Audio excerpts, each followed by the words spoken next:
Welcome to Live for Free, where we are committed to helping you achieve what you want for your life.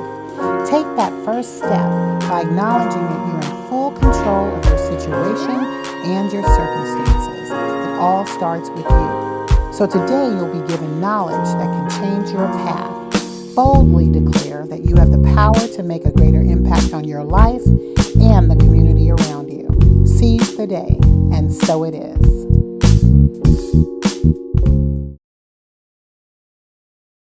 Hi, this is Tony Wade, the Compassionate Investor, and today we're talking about the tax sale and the things that you do during the tax sale. Now let me tell you, this is the time when it gets so exciting, like you get your adrenaline going, especially if you're at one of those tax sales where there's so many people. Here in St. Louis, they have so many people here in St. Louis City tax sale because at our tax sale, when you purchase the property and it's confirmed, it's yours. There is no period that you have to wait. So we're usually packed solid. So there's some things that you need to know how to do and do well when you get here. So if you've not watched the episode yet related to what to do before the tax sale, please watch that. But while you're at the tax sale, these are the things that you should be focused on. So first things first, when you get there, because you should have your list. I hope you don't go just with a list that you printed off the internet, because yeah, that's almost like a recipe for disaster, because you're gonna end up doing something wrong if you've not looked at it. So you're gonna go with your pre-printed list that you created based on everything and your criteria. You've got that in front of you, and they usually have a board showing you what got redeemed that morning, because people were rushing trying to get their properties redeemed before the actual tax sale. So you're going to look on the list and see which ones actually came off, and you'll cross those off the list, and that'll allow you to be able to look at your list and reassess what is left based on your sweet spot and based on the things that you're going to bid on that day. So just to give you an example, sometimes where you might have 15, 20 different properties on that list can easily be reduced to only like 5. So you have to be prepared for that. Now I'm going to tell you, when you're doing that, because I always still in the back of my mind have sort of like a back pocket list. If everything fell off my list, like what would I do next? Go to that list. Because those, you never know if you get to where it's only like 2 or 3 on the list, and your time is valuable. You don't want to sit there for 4 hours and waste time, and you most likely aren't going to get what you're bidding on. Those are the type of things you need to do. So after you've gone, you've actually gotten through and checked the information that's on the board, you're going to get your number. So you're going to get a number. Now here in St. Louis City, once they give you a number, that's your number that you bid on. And they have criteria that you have to follow in order to make sure that you can continue bidding every time they do a sale.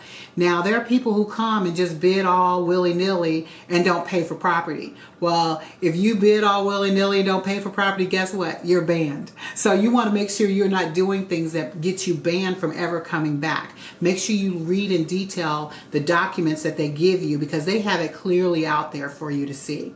And that's some of the stuff that I do up front before the auction actually starts. Now, I'll also, because I'm a networker, so I network. I usually network right before. So if the auction is at 9, I'm there at 8. I'm getting my number first, and then I'm walking around seeing who I need to connect with. And I take my business cards, and they give me their business cards. And I'm networking the whole time, because at the end of the day, if you don't get anything, you at least have somebody you're connecting with if you like doing this stuff. And you can figure out multiple ways that you can maximize that business card. We'll do that in another episode on another day. So after you've done all that necessary stuff, you've gone in, and I will say too, because after things come off the list, you should also get with that group or that investor that you were potentially partnering with and seeing now where you are based on that list. So I do all of that stuff before the auction actually starts. Now, once the auction starts, this is where it gets exciting, and this is where you need to check yourself. Because, as I said, it's very emotional, and you're not coming into this from an emotional point. So you're going to get your list, and let's say that you're bidding on a particular property and you know that you are at $70,000. That's the maximum that you will bid. Now, that's an enormous amount of money I just said out loud, but that typically is what is going on at our current tax sales right now. People are taking properties that you would have bid and gotten for a few $1,000s are now in the tens of thousands of dollars. So you need to be prepared for that. But once you get into that tax sale and you're bidding on that particular property, first things first, when they call out that property, I'm not the first one saying stop. Why? Because if it's a hot property, someone else is going to say stop. And I never let people know my hand first. They won't even know I'm interested till I'm ready to let them know I'm interested, okay? See, it's all about posturing. You need to know how to go in there and posture yourself as a person in authority that knows how to bid on these properties, okay? Now, once you get in there and they start bidding, I let everyone else bid. Now, they typically have a protocol. You have to step onto the platform when you are going to be a bidder. Now, I'm always near the platform anyway, so I always am a viable bidder on everything that hits the table. But once it starts slowing down, because you let all the people playing games, let them do that stuff first. You just sitting tight and you waiting to see what everyone else is doing. I'm watching, I'm seeing who the people who are bidding, because I most likely know all of them, and I'm seeing who I'm going to be bidding against. And I've also peeped them enough to know how they move in their bids. So as the bidding starts slowing down, that's when I jump in. And I don't jump in all aggressive. You put your hand up and then you say your numbers. Now, I always go by increments of 100. Some people do it differently. They go by increments of 1,000, 5,000. Let them move like that. That don't sway me not one bit. I still go by increments of 100. Why? Because I'm in control. So once I show people I'm in control of the bidding, you can do whatever you want to. Every time you bid 15,000, I'm 15,001. You bid 16,000, I'm 16,001. I don't move. I don't show emotion. So when you do that, when you're bidding, they don't know where you are moving.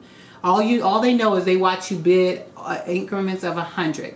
So then they start getting a little aggressive. So that's the game we start playing in the bidding. It's sort of like a bidding war, right? So I start watching how they move. And remember, you got to keep in your mind where your limits are. Once you know where your limit is, you just keep that aware at all times. So if I said my bidding is at 70,000 and they keep going at increments of 1,000 and I'm still doing my increments of 100, I'm watching where I'm ending.